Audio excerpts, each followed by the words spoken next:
Khan. First panel of Saturday morning. I hope you guys are excited and awake because we have all the way from Sleepy Hollow, Mr. Tom Mison. Hello. How are you, sir? Very good, thanks. How are you? I'm fine, thank you. We're so excited to have you here. Excited to be and here. I know that you just rapped recently, so how was that? Did you have a rap party? We did have a rap party. The less said about that, the better. But yes, I arrived back in the country 2 weeks ago today, so it's still fresh. And obviously, we're talking about Sleepy Hollow, so we're now in the third season, and how do you think overall, obviously you can't tease what happens at the end, but how overall has the season gone for you? Very well. I mean, it's not getting any easier. I'm aging a lot faster than I was every season. But yeah, there are quite big dramatic changes happening at the end of season 3. There are quite big revelations coming. So I don't know what episode we're on over here at the moment. Someone's counting. Yeah, 8. Oh, Sins of the Father. I don't know what that means. I should do. I was in it. I think it's around episode 8. Episode 8, yeah. or something like that. Oh, okay. Yep. So a little while before the blood starts flowing. And so you've been on Sleepy Hollow now for 3 years. Do you remember what it was like sort of first? Before it happened, no, nothing. It's all gone. But sort of, getting the role and finding out that you're going to be essentially the new Johnny Depp, I guess. New Johnny Depp. Whenever I mention to people that I was doing something called Sleepy Hollow, everyone says, "Oh, what, the Johnny Depp films?" And they're big boots to fill. I mean, look, that's not Johnny Depp, is it? That's awful. That's a great fix, isn't it? But what did you think when you first got that role? It was, I mean, exciting. It was the first time I'd really attempted to get a job in America, and I'd got one that was with a very, very exciting creators. Alex Kurtzman, Roberta Orsi, and Len Wiseman are people who I've admired their work for such a long time because they're so imaginative. And to do a show that lives or dies on its imagination, on the various avenues that you can take it, they're the right people to be in charge. So I was excited about that, and was very happy to sign away several years of my life to play around in this weird world that they'd created. But also surprised that they'd go for some weird English guy that no one had heard of. Well, you're obviously right for the part. And but it wasn't the first time that you'd done a period drama. I mean, you'd done quite a few of those beforehand. Yeah, I don't really know why. That's just how it seems to go. When I was the right look. maybe the right look, but when I was at drama school, I had a very, very clever speech teacher, Carol Ziegler, who was an amazing lady, and she said you should start working on your RP, your Queen's English, because look at you, you're not going to be in a gritty Ken Loach film. So you should aim for the period pieces, and that's kind of where it landed. It would be nice to do something where I don't have to spend an hour getting into breeches and really uncomfortable clothes and just lounge about in something modern. Maybe one day. Maybe. What would you like to do? Oh, look, there's another period one with... Now, someone on my first day came in. That's a fake moustache. I tried growing my own, but it's not nearly as impressive. Someone came in on the first day into makeup with this moustache board. And it was, there are about 6 or 7 different moustaches, and I went, the biggest one! Which was actually bigger than this. The director said, "No, Tom, not the biggest one. Go for the second biggest." So here I am, Potty Perone in Parade's End, which is a terrific show. I don't know whether anyone saw it. The highbrow Downton, with my second biggest moustache. I loved that. So what was your sort of favourite period role then, prior to Sleepy Hollow? I loved this. I loved Parade's End. That was one of the best casts I think I've ever seen. There I am again. Oh, poor me, looking very sad. That was with Rebecca Hall. I had most of my scenes with, and an actor. I don't know. Some of you might have heard of Benedict Cumberbatch. I don't know. He's quite indie. And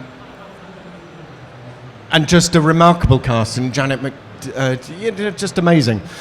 So I think that was one of my favourites, and something called Lost in Austin, which was that was a long time ago. That's great.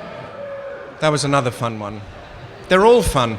Well, usually, whenever I get a job, and there's Lost in Austin.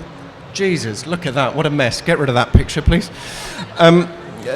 When I call my mum to say, "Mum, someone's stupid enough to employ me," the first thing she says is it a period piece? She gets very excited about me in breeches. So you're doing it to please your mum, basically? Entirely.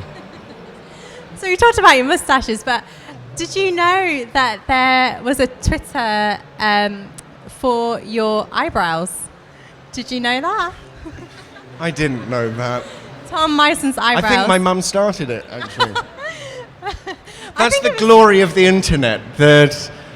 Oh, I'm so sorry for that one. I think that was here last year. That's the internet. Why? That's brilliant. Why your eyebrows? Is there something?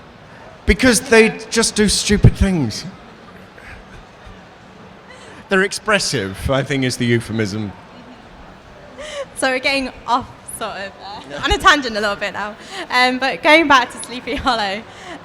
So this season 3, I mean, at the end of season 2, it really seemed like that was almost like a finale, and then you started again. So when you had the season 2 finale, did you think, where do we go from here?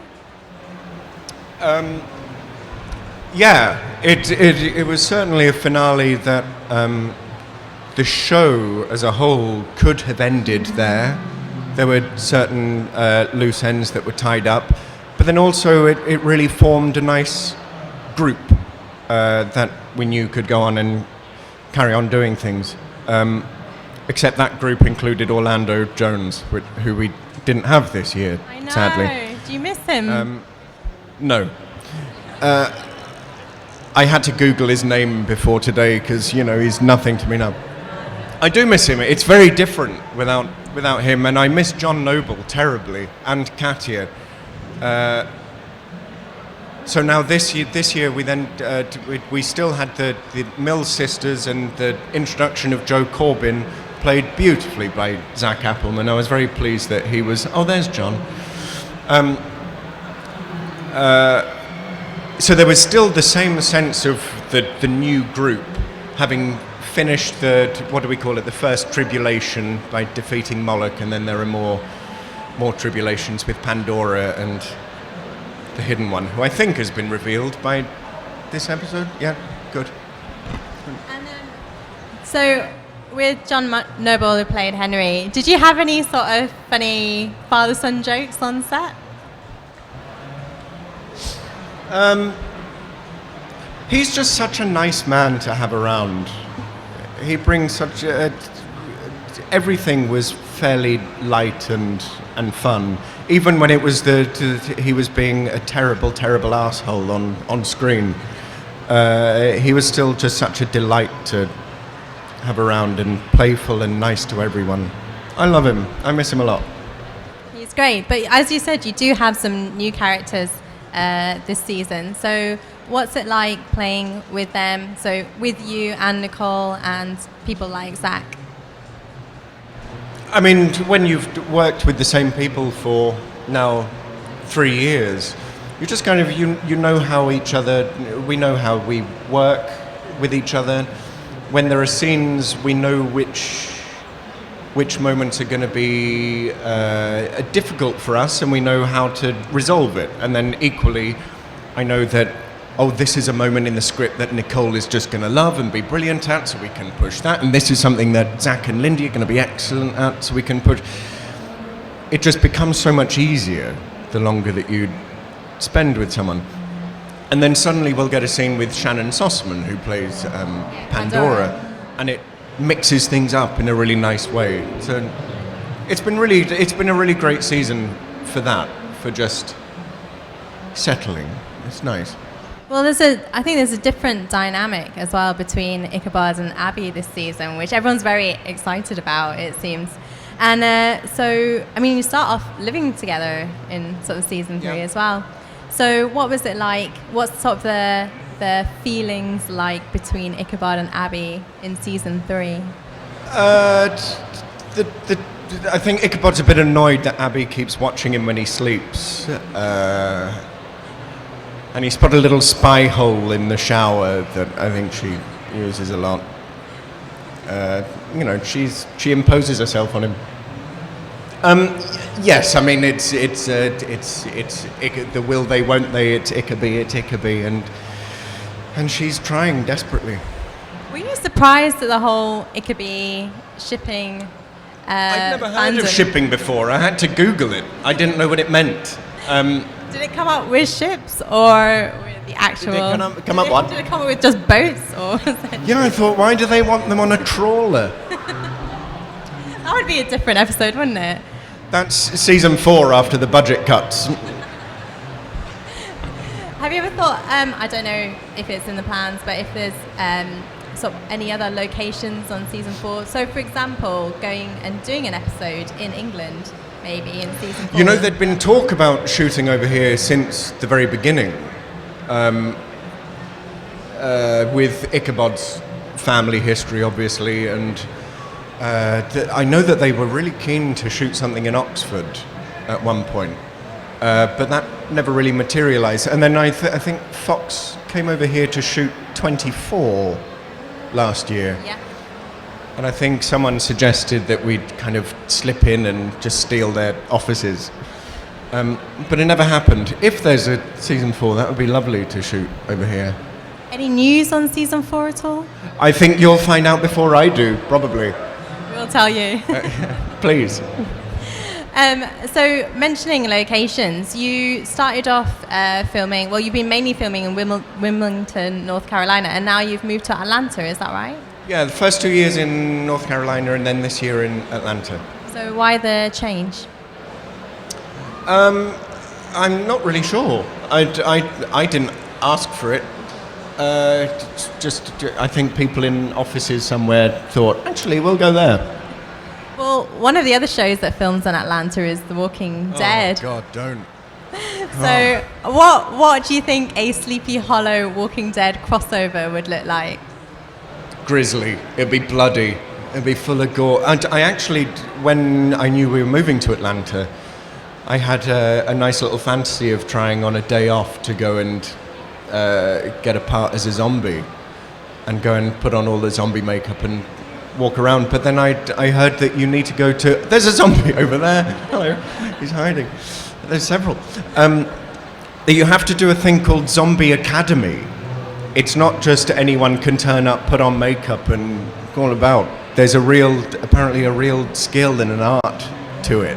So every zombie you see has gone to zombie camp and trained to be a zombie. Yeah, there's like levels of zombies.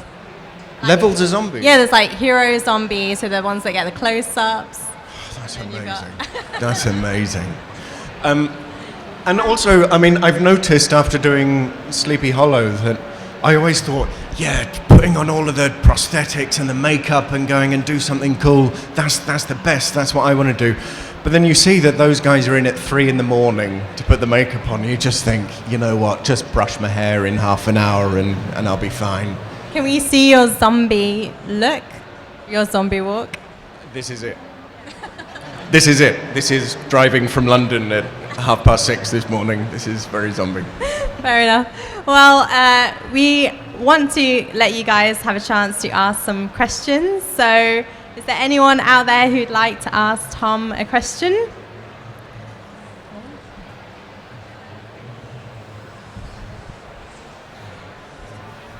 Hello. Hello. You've had lots of scenes with animals, like horses. Where is this leading? Oh. Is there anything that has gone dreadfully wrong, or is there anything that you really object to, like spiders, or because we've seen you as snakes? Yeah, we've had snakes, we've had crows that pecked at me for hours and hours, horses who don't trust me. They just don't seem to like me. Horses, I'm fine with them. I tried to do the horse whisperer and they just piss off. I don't like it. But no, there's nothing I'd object to. I like the snakes. We had, I think there were about 20 snakes of varying sizes around. On the weird picture they showed of me not being Johnny Depp earlier, that was a floor full of snakes. No, I'd like more. Okay, another question over here. Hello. Hello. In the modern era, is there anything Ichabod's not yet dealt with that you'd like to see him have an experience with? He's started to deal with quite a lot.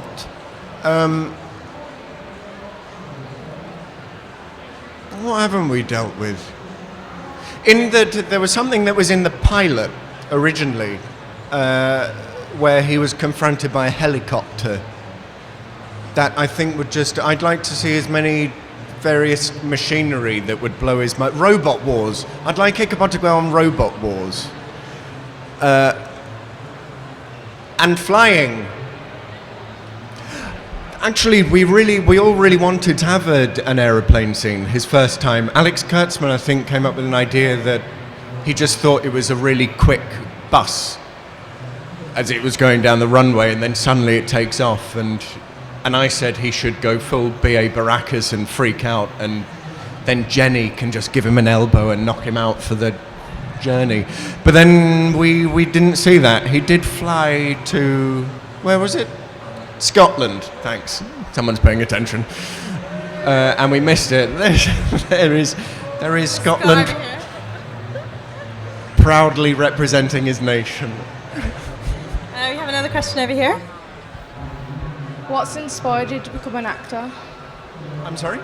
What's inspired you to become an actor? I remembered watching a film when I was young called, have you seen Young Frankenstein? It's an old Gene Wilder film. You should watch it.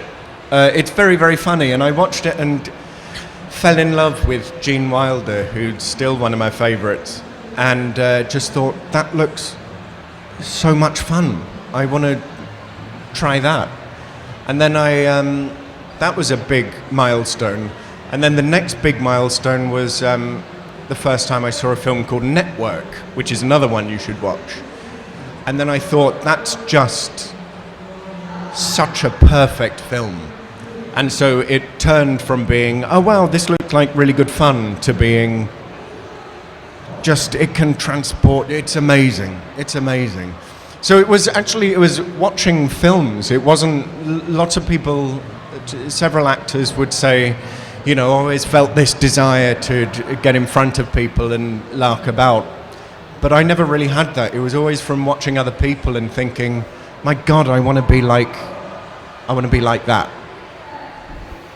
So we asked Twitter if they had any questions for you. Oh, we got God. mildly inundated. And, By my eyebrows. Partly.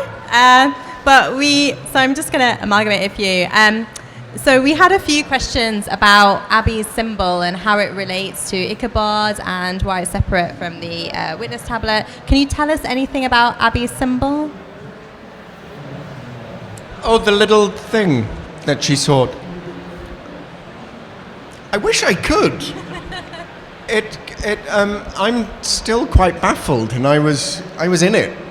That was something she saw in the catacombs, wasn't it, and became obsessed with, and is continually drawn to it. You'll find out in good time, and when you know what it means, please let me know. And then obviously we had lots of questions about your relationship with Abbey. You surprised me. But in season 3, Ichabod seems, would you say he's sort of a new and improved version? And is that relating to his, feelings for Abbey? And how does he feel about Abbey? Is he in love with her? He's certainly new. He's more of a quote modern man.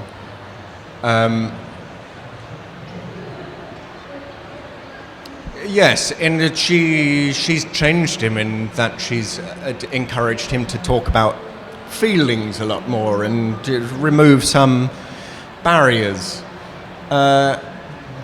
Whether that's improved him it depends who you ask. I mean, he was getting on rather well, winning a war with the barriers up. But I think as a person, in terms of his emotional evolution, he couldn't have gone much further without her. But then it's always his emotional issues that get them in trouble. This new Ichabod always seems to wind up on the floor with an axe thrown at his face. So maybe it hasn't helped. Maybe he's better with a pole shoved up. Sorry. Is there a particularly difficult emotional scene that you would say within season 3 you had to shoot? It's coming up in the last 2 or 3 episodes, so I wouldn't like to spoil it. Okay, we'll have to watch out for that one. Yeah. Okay, so we actually have some video questions for you that have been sent in. So if we play the first one. Oh, I recognize her. Hi, it's Lisa from Washington, D.C. My question is about the set. I'm wondering if it's just my imagination, or has the archives gotten a little bit bigger this season than it has been before? It seems like there are a couple of rooms in there that I don't quite remember seeing before. So I'm wondering if it is my imagination, and if it's not, then if Crane was doing a little bit of reno in the archives. Thanks. No, the archives have got a lot bigger. We moved to Atlanta and gained a room. I remember going there on the first day of this season, and suddenly there's a room full of bottles and an open fire and leather armchairs. Weren't there before. And I did mention it. And they said, yeah, maybe no one will notice. It's a nice room. That's the main thing. But no, that's well done. You all noticed the thing that they hoped you wouldn't. And our next question. Hi Tom, my name is Cindy Jackson. I wanted to ask you a question about Dead Cats. As you know, we are finally able to see it over here in the States as of last week, and it's such a wonderful film, and I know so many of us have watched it multiple times already. I just wanted to know if you could talk a little bit about the making of it. It seems like you guys had a really good time, and also how you feel about your newer fans finally being able to see it. Thanks. Yeah, that's a film called Dead Cat that I shot years ago. That was maybe about 5 years ago, I think. And an old friend of mine, Stefan Georgiou, directed it and wrote it with and one of the actors in it, Sam Byrne. And it was a real labor of love. It was like a micro budget. And finally it's been released online.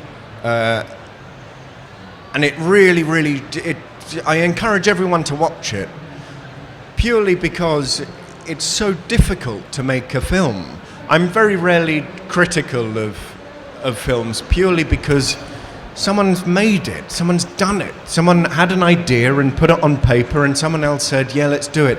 And it's really tough. We can be critical of big blockbusters with all the time and money in the world, because if they go wrong, well, you had all the time and money in the world. But like, this was made. Steph made Dead Cat, and it's really impressive. And so it centers around 4 lads, and they're my best mates anyway. There's Seb Armesto, Johnny Palmero, and Sam Byrne, and me. And we were all at drama school together, and knew Steph, and he said, would you please come and be in my film? I'll give you sandwiches. There we are. And he turned you blonde, and didn't he? Sophia Dornay, who's the lead, and she was terrific. And there's Seb and Johnny and Sam underneath all that hair. And it's just a really nice film. Actually, when Steph and Sam, and I think partly Seb, wrote their first script together, it was a really, really brilliant semi-political thriller about eco-terrorism, and it was really amazing. And it was shipped around to various production companies, and it's always read by an intern who's not getting paid not only enough but anything. And all of them came back saying, we really, really like it, but why don't you write a romantic comedy? And it was that was so depressing. Every single one without fail. Oh, we'd really like a romantic comedy because we don't have enough of them. And so Steph and Sam decided to write this and say, let's write one that is romantic and a comedy, but can't be classed romantic comedy. And came up with Dead Cat, and we shot it over a few weeks, and it turned out to be rather lovely and is now online. So fantastic, everyone can go watch that one. Yeah, and it's been years and years with them doing the festival circuit and distribution. When you get into the murky world of film distribution, it's incredibly difficult.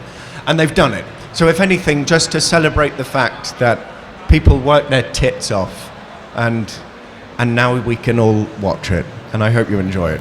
Fantastic. Well, we've got one last video question for you. Hi, my name is Kayla. I'm from Philadelphia.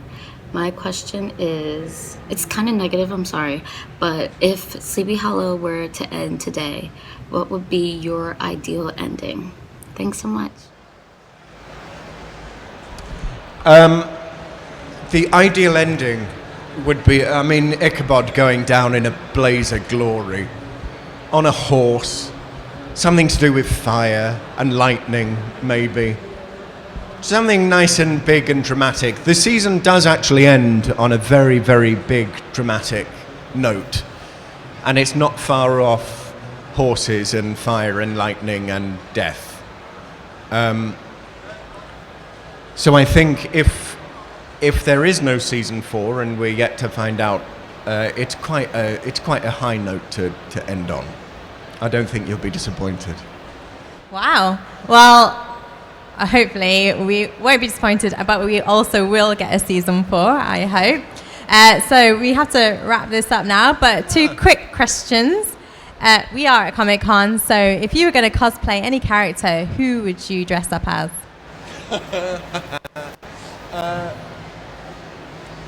I saw someone, there was a girl over there who was dressed as a very beautiful character from Final Fantasy 13, I think she said. I think I'd probably try that. Yeah. Transgender, sort of. Why not? It's a modern... beard, I'll keep the beard. Yeah, of course. And lastly, the new big movie coming out is Batman vs. Superman. Oh, yeah. So if you were to choose a side, who would you choose? Pick a side. Batman. I'd go for Batman. Brains over brawn. And also, again, Batman is the dead cat, I'm plugging that again, of superheroes, in that he worked his tits off to get there. He worked hard. Whereas that, he just came out of a weird egg. Well, thank you so much for talking to us. It's been Pleasure. really fun. Everybody give it up for Tom Mison. Thanks very much. Fantastic. Thank you so much.